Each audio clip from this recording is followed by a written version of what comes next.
Hey there, so back in September I flew this small 3D printed rocket that was a follow-up to DART. A rocket that had mixed results, and that we will talk about soon. DART 2 went much better, and it actually made it off the pad, but due to me doing a bad job at packing the parachute, it went screaming into the ground. But as we start down this path of working towards not only a space shot, but Project Vulcan, we will need a test bed, and that's what this is. This is a test bed for Project Vulcan. It is the first out of 3 vehicles I will build and fly during this project. And today we are going to talk about how I built this rocket and didn't use a single piece of fiberglass, cardboard, or carbon fiber.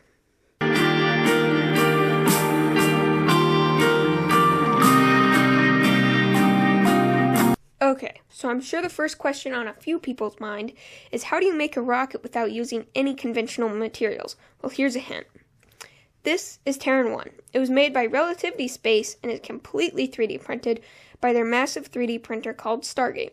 The vehicle is powered by 9 engines on the first stage and 1 vacuum-optimized engine on the second stage. Both their engines are also 3D printed, which is becoming a very common practice in today's industry. Unfortunately, on the first launch of this vehicle, it did not make it to orbit due to a slow response of the main valves, leading to the engine failing to fully come up to thrust and the vehicle falling back to Earth. One thing this already awesome launch did was verify that a 3D printed rocket can make it through max Q and the high-stress environment of launch. So I decided to try making a fully 3D printed rocket of my own. But this time, we're going to make a few changes. First, instead of being only 29 millimeters in diameter, we will make it 54 millimeters in diameter. This will help with the parachute packing issue that I had on DART, and will also just make a lot of different operations easier. Second, we will be printing the fins separately from the vehicle, then tacking them on later, instead of printing the vehicle with the fins pre-attached like I did with DART. This solves some problems that I can have with my CAD. We are also going to be making the parachute bigger, going from 12 inches in diameter to a full 36 inches, along with using a Nomax fireproof blanket to shield the parachute instead of a single-use wadding. We will also be shrinking the size for the motor from 29 millimeters to 24 millimeters. Now, typically this would accommodate a lower power E motor, and this was the plan, but there was a slight manufacturing error resulting in the nose cone being printed solid. So that E motor will only get us up to about 60 feet. That's awful. So I will also be increasing the motor to a 24 millimeter F35. Now, because we are tacking the fins on, we do have to put consideration into getting these fins on straight. In the past, I have used some different methods to get the fins on straight, and I decided to run a few tests to see how well these different methods work. The first method was hot glue. I have used this on a few rockets before, including DART B1, or Block 1. I would use the hot glue to tack the fins to the airframe, and then I would fillet them to the airframe using JB Weld, which, as a reminder for you skeptics, can survive going Mach 2. I will link that video in the description. This works, but it doesn't quite keep the fins as straight as I would like. I'm certainly concerned with the structural integrity of the base bond. The second thing I tried was super glue. This is, in some form, has been used by the likes of Joe Barnard and Braden Carlson and has survived some pretty extreme cases like going Mach 3 and pulling 64 Gs. Rest in peace, CBDB. But in the end, I decided that it dries a little too fast for me to position and move the fins around, and they would end up less straight than I wanted. So, in the end, I designed and printed a fin jig, and that's what we will use. On this fin jig, I didn't do the best job of designing it, and in the future the slots for the fins definitely need to be a little more snug on the fin. Okay, now with all this testing and design done, we can now build this thing. After I printed out all the parts, I took the fins, main airframe, motor tube, centering rings out to the shed and started a big epoxy operation.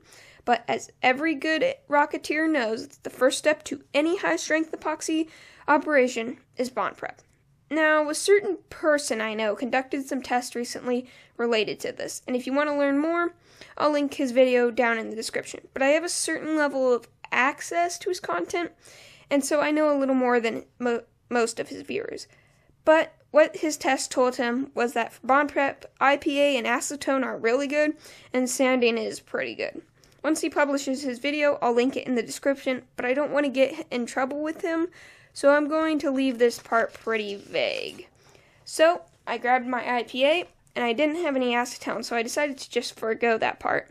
But I wiped down the area where the fins would go with the IPA. I just got a paper towel wet with the stuff. After that, I sanded the crap out of the body tube and the base of the fins. After that, I mixed up my JB Weld and got to work. By the way, as everyone in the rocketry community knows, it is a heated topic on what type of adhesive you use. Shout out to my podcast, Go for Launch. That will be linked in the description down below. I have an upcoming talk on adhesives, and if you want more of my podcast, rockets, aerospace, and adhesives, along with epoxy strength tests, you can access my Patreon page in the description down below. Because, guys, YouTube finally trusts me. After almost 2 months of uploading videos, YouTube finally trusts me to link stuff in the description. So definitely go check out a few of those links, and maybe even go join the Patreon. There are multiple different benefits you get with each tier. But if you just want to participate in the conversation for the podcast, we do have a $1 membership for people who only want to participate in the podcast. It will be free soon, but I gotta figure out that part first. Or there is also our app where you can join the conversation. Okay. Now, back to building the rocket. During the mixing of the epoxy, I found that JB Weld is a lot thicker than I remember. And I mean thick. 3 C's, no K. I added a small amount of epoxy to the base of each fin, and then put them into the fin jig. And after all 4 fins were done, I started preparing for what truly determines on every rocket if it survives or not. Fillets.